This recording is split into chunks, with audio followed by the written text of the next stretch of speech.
Is your child having a hard time learning to read? Here are 3 different types of reading pitfalls and how to recognize them. I'm Maura. I'm a speech and language pathologist and reading specialist with Rooted in Language. Okay, reading words correctly is referred to as reading accuracy. When students make accuracy errors, it interferes with their ability to understand what they read. And of course, all new readers will make mistakes, but today we're looking at the kinds of errors that actually impede reading progress. Persistent reading accuracy errors tend to fall into 3 different types because there's actually kind of a lot of ways to read inaccurately. So a type 1 error is when your student guesses the word instead of decoding it. This often occurs when the shape of the target word looks similar to another familiar word. So a student making a type 1 error will guess based on visual similarities instead of tracking all the sounds carefully across the word. For example, the student might read house instead of horse or what instead of that. A type 2 accuracy error is when your student omits or adds words. Omissions often occur because the word was too difficult for the child to read, either because it's a longer multisyllabic word or because they just don't actually know how to decode. You'd be surprised how often it's the second one. For example, in the sentence, I can read his face accurately when he's angry.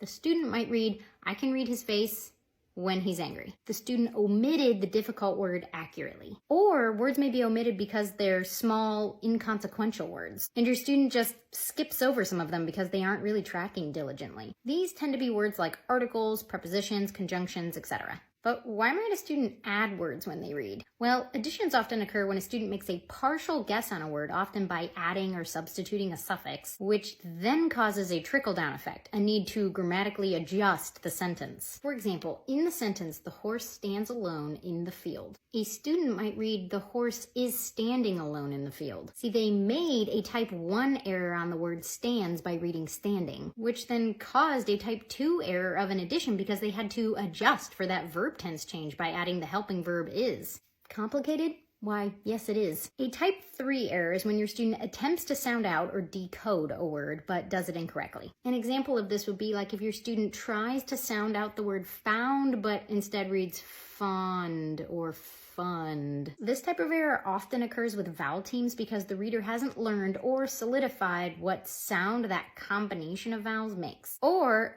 and this is even more complicated, a student may make a sounding out error because they misretrieved a sound. For example, the student reads ship instead of chip. They misretrieved the SH sound for that CH letter team. This kind of type 3 error is common in students with phonological processing weakness who do not have strong sound to letter connections. Now, you may be thinking, is my child making some of these errors?